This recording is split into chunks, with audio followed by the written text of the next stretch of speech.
ચાલો સ્ટુડન્ટ્સ જુઓ,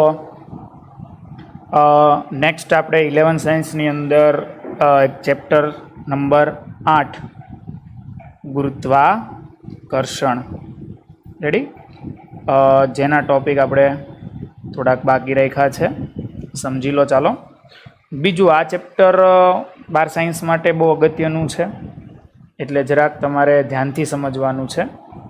ચાલો, ગુરુત્વાકર્ષણ આમ તમને થોડો ઘણો તો આઈડિયા આવી જ ગયો હશે સર. ગુરુત્વાકર્ષણ એટલે આ લોકો અવકાશ, બ્રહ્માંડ, પૃથ્વીને રિગાર્ડિંગ વાત કરવાના છે.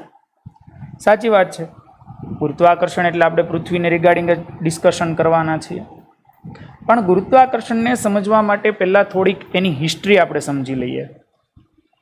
બરાબર, હિસ્ટ્રીની અંદર એવું કહેવાય છે કે ગુરુત્વાકર્ષણમાં જનરલી આપણે ગ્રહોની ગતિથી શરૂઆત કરીએ. તો ગ્રહોની ગતિ અંગે 2000 વર્ષ પહેલાં, મિત્રો કેટલા, 2000 વર્ષ પહેલાં ટોલેમી નામના વૈજ્ઞાનિકે પૃથ્વી કેન્દ્રીયવાદ રજૂ કર્યો. હું રજૂ કર્યું પૃથ્વી કેન્દ્રીયવાદ. રેડી સર, પૃથ્વી કેન્દ્રીયવાદ શું હતો? તો ટોલેમી એવું કહેવા માંગતા હતા કે પૃથ્વી કેન્દ્રીયવાદમાં પૃથ્વી એ કેન્દ્રમાં સ્થિર છે અને બાકીના અવકાશીય પદાર્થોમાં મિત્રો તમને ખબર જ હશે, તારાઓ છે, ગ્રહો છે, બરાબર, બાકીના અવકાશીય પદાર્થો તેમની આસપાસ ભ્રમણ કરે છે. રેડી, આવું ટોલેમીએ દર્શાવ્યું કે પૃથ્વી કેન્દ્રમાં સ્થિર છે અને બાકીના અવકાશીય પદાર્થો તેની આસપાસ ભ્રમણ કરે છે. ઓકે, પણ પ્રોબ્લેમ એવો થયો કે જેમ જેમ સમય પસાર થયો એમ એમ આ જે પૃથ્વી કેન્દ્રીયવાદ છે એમાં થોડાક પ્રોબ્લેમ આવવા માંડ્યા. તો ત્યાર પછી એ પૃથ્વી કેન્દ્રીયવાદમાં થોડુંક કરેક્શન કરીને એવું કહેવાય છે કે લગભગ 400 વર્ષ પહેલાં આપણા ઇન્ડિયન સાયન્ટિસ્ટ, જેને તમે બધા જ ઓળખો છો, આર્યભટ્ટ. રેડી, કે આર્યભટ્ટે સૂર્ય કેન્દ્રીયવાદ રજૂ કર્યો. હું રજૂ કર્યું સૂર્ય કેન્દ્રીયવાદ. રેડી મિત્રો, હું મુદ્દા શોર્ટમાં લખું છું, તમારે વ્યવસ્થિત ડિટેલમાં મુદ્દા લખવાના રહેશે. 400 વર્ષ પહેલાં આર્યભટ્ટે સૂર્ય કેન્દ્રીયવાદ રજૂ કર્યો.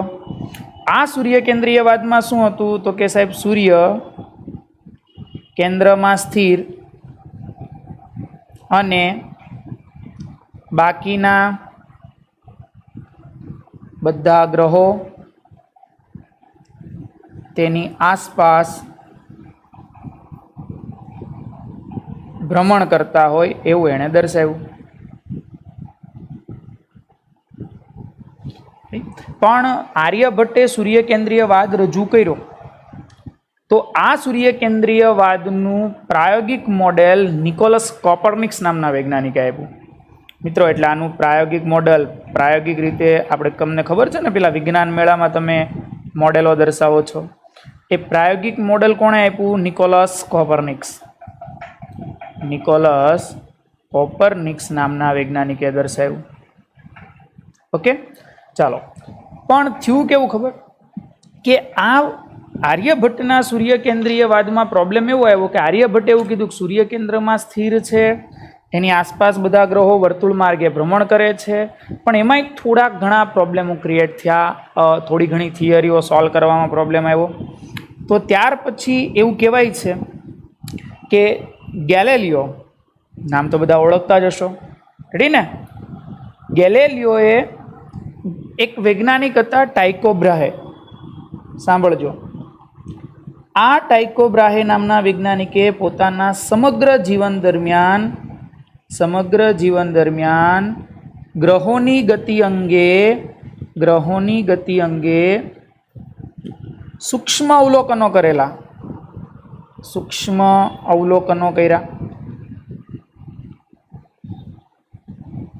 રેડી, બહુ સૂક્ષ્મ અવલોકનો કર્યા અને આ સૂક્ષ્મ અવલોકનોનું વિશ્લેષણ કરીને ગ્રહોની ગતિ અંગે જ્હોન કેપ્લર નામના વૈજ્ઞાનિકે ગ્રહોની ગતિ માટેના 3 નિયમો રજૂ કર્યા. શું રજૂ કર્યું? 3 નિયમો રજૂ કર્યા. ચાલો, તો આ કેપ્લરના ગ્રહોની ગતિ અંગેના નિયમો છે એ બહુ અગત્યની વસ્તુ છે. તો આપણે સમજવા છે ગ્રહોની ગતિ અંગેના કેપ્લરના નિયમો. ગ્રહોની ગતિ અંગેના કેપ્લરના નિયમો. ચાલો, તો હવે આપણે સમજીએ કેપ્લરના નિયમો. રેડી?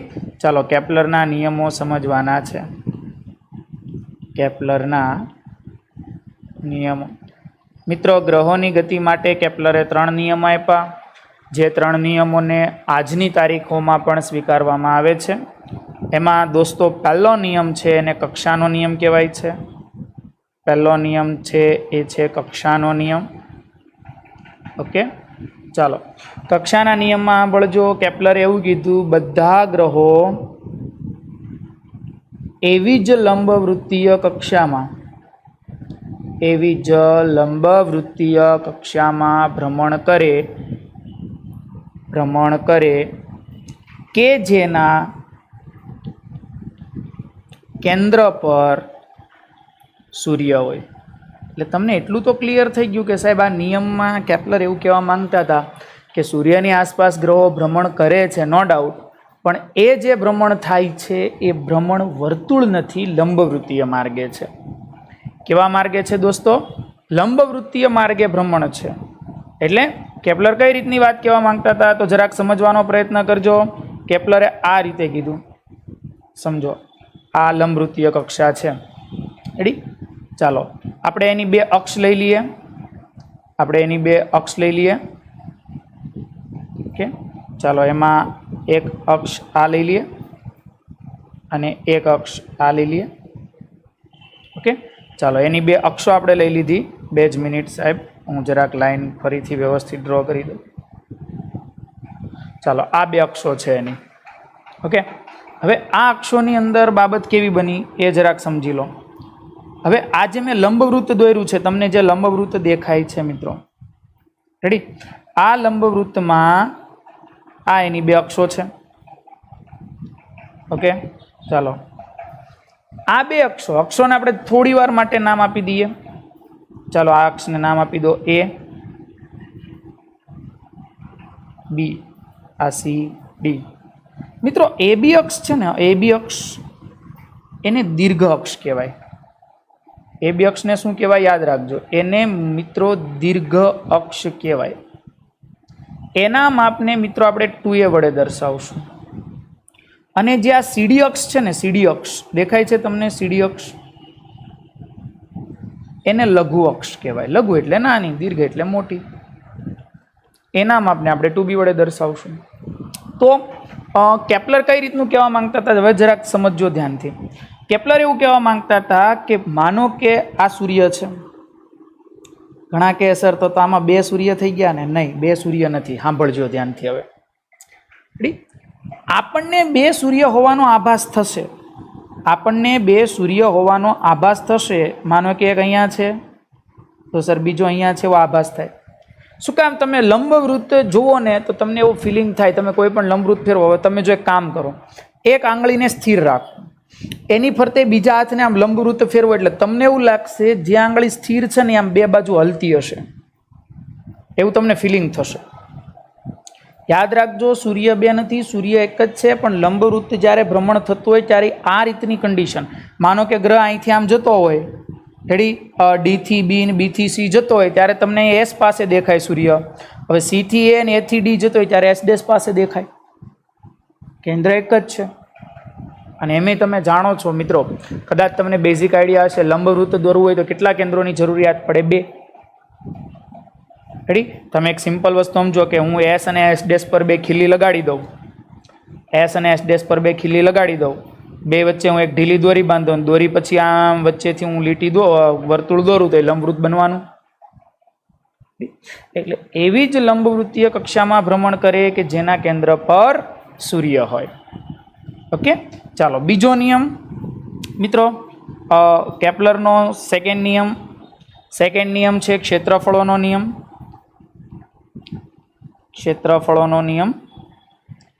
ચાલો, ક્ષેત્રફળનો નિયમ શું કહેવા માંગે છે સમજી લો પહેલા.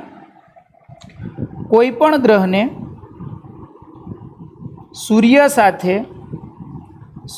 સાથે જોડતી રેખાએ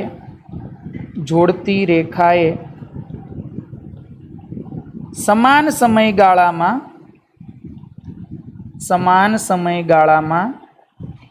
આંતરેલું ક્ષેત્રફળ, મિત્રો યાદ રાખજો, એકમ સમયમાં જે ક્ષેત્રફળ આંતરે એને ક્ષેત્રીય વેગ કહેવાય. હું કાઉન્સમાં લખ દઉં એટલે ઘણીવાર તમને ક્ષેત્રીય વેગ શબ્દ દેખાય તો એ ગ્રહ અને સૂર્યને જોડતી રેખાએ આંતરેલું ક્ષેત્રફળ છે. આ ભેજામાં રાખજો. આંતરેલું ક્ષેત્રફળ સમાન હોય છે.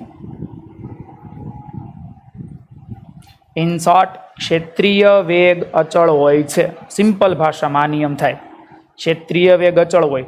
સર, એ અચળ શું કામ થાય? તો એનું એક સરસ મજાનું એક્ઝામ્પલ તમને આપું. ચાલો એક સરસ મજાનું એક્ઝામ્પલ આપું. માનો કે આ આપણી લંબવૃત્ત કક્ષા છે, બરાબર. ચાલો આ લંબવૃત્ત કક્ષામાં માની લો કે અહીંયા સૂર્ય છે. હવે જ્યારે ગ્રહ દૂર હશે, માનો કે અહીંયા છે, સર અહીંયાથી અહીંયા પહોંચ્યો, રેડી. હવે હું જો આને જોડી દઉં, સૂર્યથી પી અને સૂર્યથી પી ડેશને જોડી દઉં, તો સર આ જેટલું ક્ષેત્રફળ છે, માનો કે સર અહીંયાથી અહીંયા સુધી પહોંચવામાં એને ડેલ્ટા ટી સમય લાગ્યો, બરાબર. તો સર જ્યારે સૂર્યની નજીક હશે, માનો કે અહીંયા પહોંચ્યો પી, સમય પહેલાં જેટલો જ આપણે લેવો છે, ડેલ્ટા ટી જ. સાંભળજો ધ્યાનથી, સમય પહેલાં જેટલો જ આપણે લેવો છે આ પી, અને આ પી ડેશ. સર આ સમય ડેલ્ટા ટી જ છે, સમજજો. તો બીજો નિયમ શું કહેવા માંગે છે ખબર? કે આ પીથી પી ડેશનું ક્ષેત્રફળ અને આ પીથી પી ડેશનું ક્ષેત્રફળ સમાન હશે. શું કામ? તો સિમ્પલ વસ્તુ છે કે જ્યારે ગ્રહ સૂર્યથી દૂર હોય, મુદ્દો ખાસ ધ્યાનથી સમજો, હું લખું છું. ગ્રહ સૂર્યથી દૂર હોય ત્યારે ધીમા વેગથી ગતિ કરે અને સૂર્યની નજીક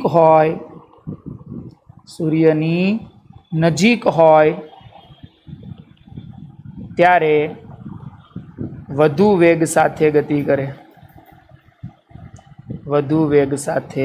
કરે છે. રેડી? એટલે બનશે હું, જો મિત્રો અહીંયા અંતર પી થી પી ડેશનું અંતર નાનું કાપવાનું છે આ બાજુના ભાગમાં. રેડી? અહીંયા એને અંતર નાનું કાપવાનું છે. તો સર ત્યાં તમે જુઓ, અહીંયા એને અંતર નાનું કાપવાનું છે, તો એમની નાનું અંતર કાપ્યું એટલે ધીમો જશે. સામે આ અંતર મોટું થઈ ગયું. આમાં શું થશે? અંતર ભલે નાનું કાપવાનું છે પણ એ ઝડપથી જશે. એટલે પીથી આ પી ડેશ સુધી ઝડપી ગતિ હશે. એટલે આમાં આમ વધ્યું, આમાં આ અંતર વધ્યું. જો નીચે આ ભાગમાં આ ડિસ્ટન્સ વધ્યું તો સામે આ ઘટી ગયું. આમાં શું થયું? સર આ ડિસ્ટન્સ ઘટ્યું તો સામે આ વધી ગયું. તો બોલો ક્ષેત્રફળ કેવું રહ્યું? અચળ. સાહેબ આવું થવાનું રીઝન, જ્યારે ગ્રહ દૂર છે ને ત્યારે ગુરુત્વાકર્ષણ ઓછું લાગશે અને નજીક છે ને ત્યારે સૂર્ય વડે ગ્રહ પર ગુરુત્વાકર્ષણ વધારે લાગશે. એ કેમ વધારે ને ઓછું લાગે આપણે ગુરુત્વાકર્ષણના નિયમમાં આગળ સમજવાના છીએ. પણ એટલું યાદ રાખજો, જ્યારે સૂર્યથી દૂર છે ત્યારે ધીમો ગતિ કરશે ગ્રહ, નજીક હશે ત્યારે ઝડપથી ગતિ કરશે. ઓકે? એટલે બીજો નિયમ સિમ્પલ ભાષામાં કહેવો હોય તો શું કહેવાય? ક્ષેત્રીય વેગ અચળ રહે છે.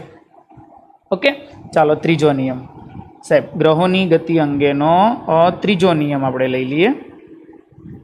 ચાલો ત્રીજા નિયમને મિત્રો આવર્તકાળનો નિયમ કહેવાય છે. આવર્તકાળનો નિયમ કહે છે. ચાલો આવર્તકાળનો નિયમ શું કહેવા માંગે છે સમજો. ગ્રહના પરિભ્રમણના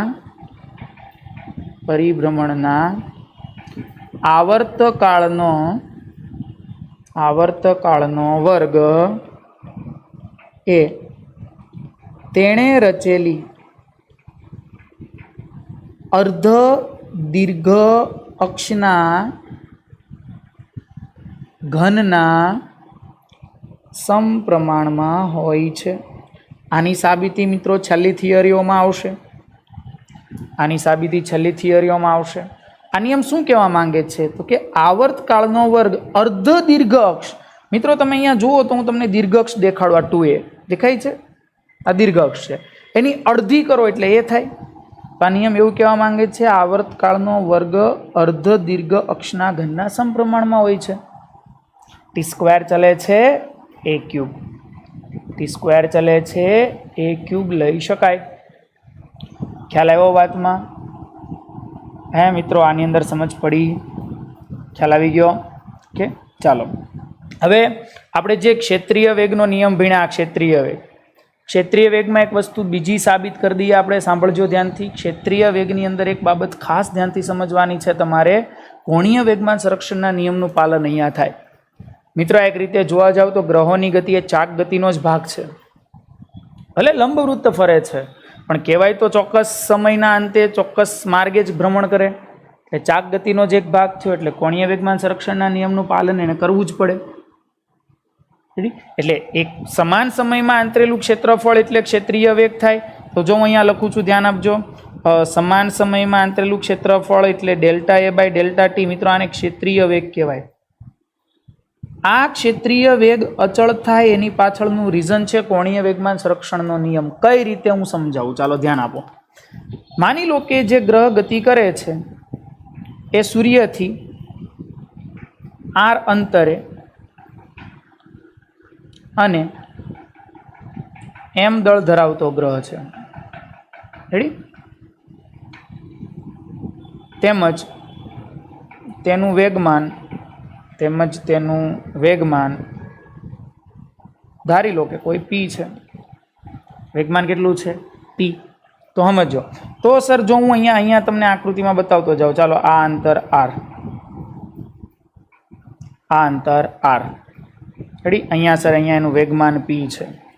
મારે ક્ષેત્રફળ જાણવું છે. ડેલ્ટા ટી સમયમાં ગતિ કરી તો અહીંયા તમે જુઓ એક ત્રિકોણ બની ગયો. સર અહીંયાથી અહીંયા જવામાં ડેલ્ટા ટી સમય લાગ્યો. બોલો આ ડિસ્ટન્સ કેટલું થાય? અહીંથી આ અંતર કેટલું થાય?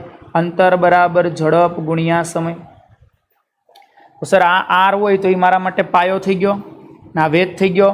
તો હું એવું કહી શકું કે સર એણે આંતરેલું ડેલ્ટા ટી સમયમાં આંતરેલું ક્ષેત્રફળ, ડેલ્ટા ટી સમયમાં આંતરેલું ક્ષેત્રફળ હું લખી શકું ડેલ્ટા એ બરાબર 1/2 પાયો ચાલો 1/2 પાયો છે મિત્રો આપણો આર ગુણ્યા વેધ છે વી ડેલ્ટા ટી. વેધ છે વી ડેલ્ટા ટી. પણ તમે બધા જ જાણો છો પી બરાબર એમ વી, તો વી બરાબર પી બાય એમ લખાય. તો જો ઉપરના સૂત્રમાં હું કરેક્શન કરું તો ડેલ્ટા એ બરાબર 1/2 આર. ચાલો પીની જગ્યાએ વીની જગ્યાએ હું લખું P by M delta T. હવે તમે બધા જ જાણો છો આર ક્રોસ પી એટલે કોણીય વેગમાન એલ. ડેલ્ટા ટીને નીચે લઈ લો, delta A by delta T આ થઈ ગયો એલ, નીચે 2m. અહીંયા લખવાનું એલ બરાબર આર પી સાઇન થીટા. તો યાદ કરો. ચાલો એલ એટલે કોણીય વેગમાન. તો મિત્રો અહીંયા આપણે કાંઈ ગ્રહને ગતિ કરવા માટે આપણે તો ધક્કો મારતા નથી, બાહ્ય બળ 0 છે. એમ એટલે દળ એ અચળ છે. તો એનો મતલબ એવો છે કે અહીં એલ અને એમ અચળ હોવાથી બોલો delta A by delta T એટલે કે ક્ષેત્રીય વેગ કેવો થાય? અચળ થાય. ક્ષેત્રીય વેગ કેવો થાય? અચળ થાય. ક્લિયર? સમજ પડી ગઈ વાતમાં? જો અહીંયાથી અહીંયા સુધી અંતર કાપે, માનો કે સર અહીંયા એનો વેગ વી આમ હોય સ્પર્શકની દિશામાં, તો વેગ ગુણ્યા સમય એટલે એટલું ડિસ્ટન્સ. આ આપણો પાયો ગણો, આ આર જે છે એ પાયો ગણો, પેલો વેધ ગણો. 1/2 પાયો ગુણ્યા વેધ એ ક્ષેત્રફળ. વેગની જગ્યાએ આપણે પી બાય એમ લખ્યું, આ સાબિત થઈ ગયું. ઓકે, એટલે આ વસ્તુ એક તમારે ખાસ ધ્યાન રાખવાની છે. એટલે કોઈ પણ ગ્રહની ગતિ દરમિયાન ગ્રહનું કોણીય વેગમાન અચળ રહે અને રહેવું જ પડે, કેમ કે એ કુદરતનો મૂળભૂત નિયમ છે. ઉર્જા સંરક્ષણ, રેખીય વેગમાન સંરક્ષણ, કોણીય વેગમાન સંરક્ષણ ને વિદ્યુતભાર સંરક્ષણ આ મૂળભૂત નિયમો છે. એટલે એનું પાલન તો એને કરવું જ પડે. વાત ભેજામાં ગઈ? ઓકે, ચાલો તો હવે આપણે નેક્સ્ટ અને બહુ જ અગત્યના ટોપિક પર જઈ રહ્યા છીએ મિત્રો. જે ટોપિકનું નામ છે, હવે મૂળ વાત પર આવીએ છીએ. ગ્રહોની ગતિનો ખ્યાલ આવી ગયો, પણ આ બધી જ ગતિ થવા પાછળ જવાબદાર હોય તો એ છે ગુરુત્વાકર્ષણનો સાર્વત્રિક નિયમ. અને તમે બધા જ એને નાનપણથી ઓળખો છો, એની હારે રમીને મોટા થયા છો. ગુરુત્વાકર્ષણનો સાર્વત્રિક નિયમ કોણે આપ્યો? સફરજનવાળા ભાઈએ. કોણે આપ્યો? સફરજનવાળા ભાઈ. સફરજનવાળા ભાઈ કોણ? Sir Isaac Newton. Ready? Sir Isaac ન્યૂટને ગુરુત્વાકર્ષણનો નિયમ આપ્યો હતો. નિયમ શું હતો? હવે સાંભળજો. ન્યૂટને પોતાના નિયમમાં એવું કીધું કે વિશ્વમાં પ્રત્યેક દળ ધરાવતા બે કણો વચ્ચે આકર્ષી બળ લાગે છે, જેને ગુરુત્વાકર્ષણ કહે છે. આ બળ એ બંને કણોના દળના ગુણાકારના સમપ્રમાણમાં અને તેમની વચ્ચેના અંતરના વર્ગના વ્યસ્ત પ્રમાણમાં હોય છે. ચાલો આ નિયમને જરાક આપણે ગાણિતિક સ્વરૂપે દર્શાવવાનો પ્રયત્ન કરીએ મિત્રો. તો ન્યૂટન શું કહેવા માંગતા હતા?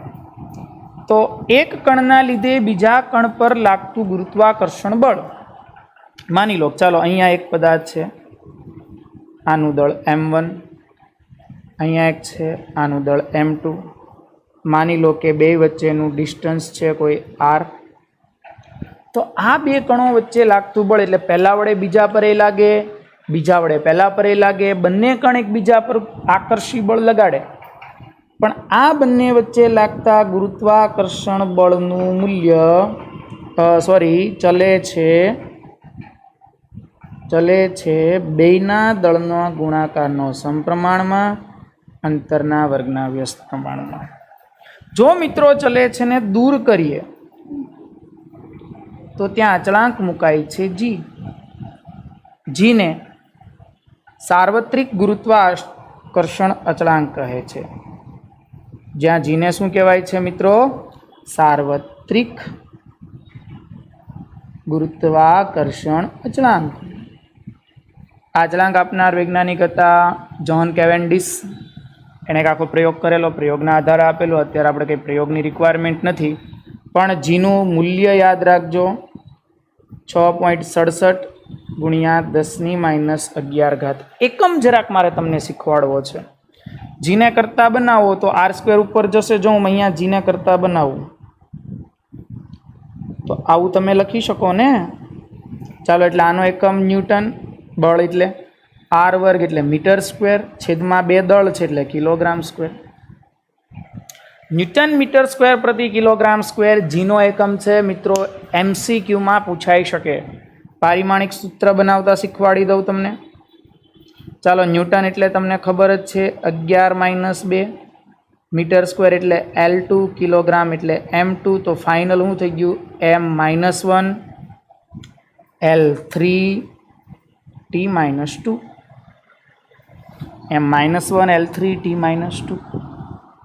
ઓકે, ખબર પડી ગઈ વાતમાં? પણ મિત્રો તમે બધા જ જાણો છો કે પહેલો કણ બીજા પર બળ લગાડે એટલે પહેલો બીજાને આકર્ષતો હોય આમ પોતાની બાજુ, બીજો પહેલાને આકર્ષતો હોય. બળ સદિશ રાશિ છે. બળ કેવી રાશિ છે?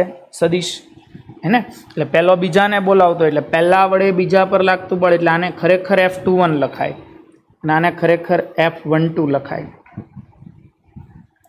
કેમ કે ન્યૂટને આપણને નિયમમાં એમ કીધું કે બે કણો વચ્ચે આકર્ષી બળ લાગે એટલે બે એકબીજાને આકર્ષતા હોય. હવે બળ સદિશ રાશિ છે. બળ કેવી રાશિ છે? સદિશ. તો સર આ ગુરુત્વાકર્ષણનો નિયમ આપણે સદિશ સ્વરૂપે સમજવો પડે. ગુરુત્વાકર્ષણનો નિયમ કયા સ્વરૂપે સમજવો પડે? સદિશ સ્વરૂપે. ચાલો તો જરાક એક કામ કરો, ગુરુત્વાકર્ષણનો નિયમ આપણે સદિશ સ્વરૂપે સમજવાનો પ્રયત્ન કરીએ. ગુરુત્વાકર્ષણનો નિયમ, કેમ કે બળ સદિશ રાશિ છે એટલે આપણે એને જરાક સદિશ સ્વરૂપે લઈએ. ગુરુત્વાકર્ષણનો નિયમ સદિશ સ્વરૂપે સમજવાનો પ્રયત્ન કરીએ. ઓકે, ચાલો તો એના માટે આપણે પહેલાં જરાક યામાક્સ પદ્ધતિ વિચારી લઈએ. ઓકે,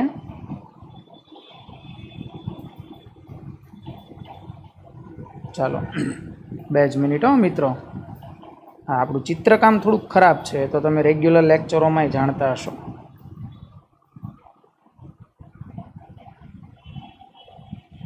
ચાલો, આ એક્સ, વાય અને ઝેડ.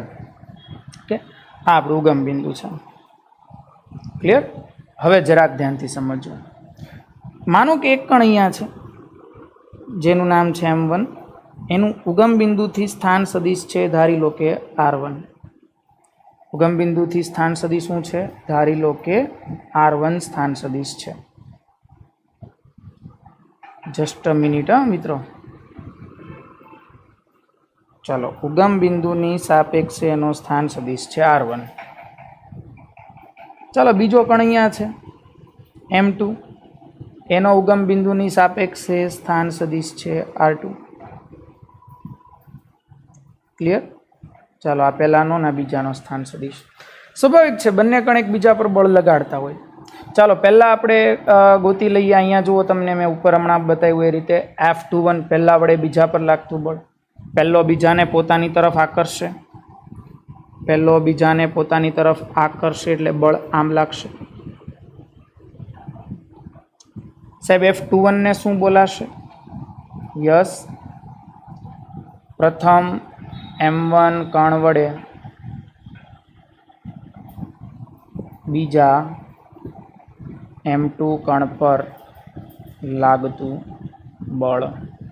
હવે મજા આવશે. ચાલો, ઓકે, આ બળની દિશા થઈ મિત્રો. હા, બીજા પહેલા વડે બીજા પર બળ આમ લાગ્યું તો સર આ બે વચ્ચેનું અંતર એ મને ખબર હોવી જોઈએ. ઘણા વિદ્યાર્થી મિત્રોને ખબર જ હશે કે આ અંતર શું થશે. યસ, બોલો, આ ડિસ્ટન્સ શું થશે? તમને યાદ કરો તો જરાક મેં એક વસ્તુ શીખવાડી હતી, જો તમે ભૂલ્યા ન હોય તો. રેડી? એક વસ્તુ મેં તમને બધાને શીખવાડી હતી, બોલો જો તમને ભૂલાણું ન હોય તો. અમે શું જોડ્યું છે? હેડ ટુ હેડ. તો હેડ હોય એ પહેલાં, ટેલ હોય એ પછી. તો સર એનો મતલબ થઈ ગયો R1 માઇનસ R2 હશે, જેને આપણે નામ આપી દો બે વચ્ચેનું અંતર R. તો હવે જો હું ગુરુત્વાકર્ષણના નિયમ પ્રમાણે F21 સદિશ લખવા જાઉં તો તમે સદિશોના ચેપ્ટરમાં ભણ્યા હતા. સદિશ બરાબર સદિશનું માન ઇન્ટુ એકમ સદિશ. યાદ કરો, સદિશનું માન ઇન્ટુ એકમ સદિશ. રેડી? તો જો હવે હું એનું સાદુરૂપ જરાક આપું તો આવું થશે. F21 બરાબર G_M1 M2 by R². Sir એકમ સદિશ એટલે સદિશના છેદમાં સદિશનું માન, તો એને આવું લખી શકું F21 બરાબર G_M1 M2 by R³ into સદિશ R. પણ યુ નો સદિશ R is equal to R1 minus R2. સદિશ R is equal to R1 minus R2. તો F21 બરાબર G_M1 M2 બાય R³ સદિશ R1 માઇનસ સદિશ R2. હવે આ જ રીતે જો મારે F12 જોતું હોય તો હવે આખી ગણતરી કરવા નહીં બેસવાની દોસ્તો. મૂલ્ય તો એટલું જ થશે, ખાલી દિશા બદલાઈ ગઈ એટલે અહીંયા થઈ જશે R2 માઇનસ R1. શું કામ? તો જુઓ તમે, સર આ ડિસ્ટન્સ તો એટલું જ રહેશે, ખાલી સદિશની દિશા બદલાણી. હવે સદિશ આમ થઈ જશે, જેને તમે નામ આપશો F12. પણ બદલાઈ ગયું હું દિશા એટલે R2 માઇનસ R1 થઈ ગયો. સર આ શું થઈ જાય? Yes, R2 minus R1. Ready ને? પણ હવે તમને બધાને ખબર છે કે અહીં R2 minus R1 is equal two minus R1 minus R2 લખાય. સદીશોની બાદબાકીનો રૂલ્સ. તો ઉપર હું જરાક કરેક્શન કરું તો આવું લખાય F12 બરાબર GM1M2 by R cube. R2 minus R1 છે, અહીંયા હું આવું લખું માઇનસ R1 માઇનસ R2. ઓહો દોસ્તો, પાછળનું પદ તો F21 છે, તો હું લખી શકું F12 is equal two minus F21. F12 is equal two minus F21. સાહેબ તમે જોવા જાઓ તો ખરેખર આ ન્યૂટનની ગતિનો ત્રીજો નિયમ બતાવે છે. આઘાત અને પ્રત્યાઘાત સમાન મૂલ્યના અને પરસ્પર વિરુદ્ધ દિશાના હોય તો એ થઈ ગયું ને. બીજા વડે પહેલા પર લાગતું બળ અને પહેલા વડે બીજા પર લાગતા બળના મૂલ્ય સમાન, દિશા વિરુદ્ધ છે. જો આગળ માઇનસ આવ્યું. F12 એટલે બીજા વડે પહેલા પર લાગતું છે, F21 એટલે પહેલા વડે બીજા પર. સર આ બેના મૂલ્ય સરખા જ છે, એટલે મૂલ્ય તમે લખવા જાઓ તો મૂલ્ય સરખા જ છે, દિશા વિરુદ્ધ છે. એટલે ન્યૂટનનો ત્રીજો નિયમ દર્શાવે પહેલો પદાર્થ બીજા પર જેટલું ગુરુત્વાકર્ષી લગાડે એટલું જ બીજો પહેલા પર લગાડતો હોય છે. તો આ થઈ ગયો ન્યૂટનનો ગુરુત્વાકર્ષણનો નિયમ સદિશ સ્વરૂપે. રેડી? આવા નિયમની અંદર સંપાતપણાનો સિદ્ધાંત છે. સાર્વત્રિક ગુરુત્વાકર્ષણ અચળાંક કેમ નક્કી થયો એ અને એના આધારે ગુરુત્વ પ્રવેગ છે એ આપણે સેકન્ડ લેક્ચરની અંદર જોઈશું. આજે આપણે લેક્ચરમાં ગુરુત્વાકર્ષણની અંદર થોડીક પ્રસ્તાવના, કેપ્લરના ગ્રહોની ગતિ અંગેના 3 નિયમ તમે જોઈ શકો છો. રેડી? પછી ગુરુત્વાકર્ષણનો સાર્વત્રિક નિયમ પહેલાં અદિશ સ્વરૂપે અને પછી સદિશ સ્વરૂપે આપણે સમજ્યા. ક્લિયર? મિત્રો વિડીયોને સ્ટેપ બાય સ્ટેપ જોજો, પોઝ કરતા જજો અને તમારી બુકમાં વ્યવસ્થિત રીતે થિયરીને ઉતારજો. ઓકે, ચાલો તો આજનો લેક્ચર આપણે અહીંયા સમાપ્ત કરીએ છીએ. Thank you.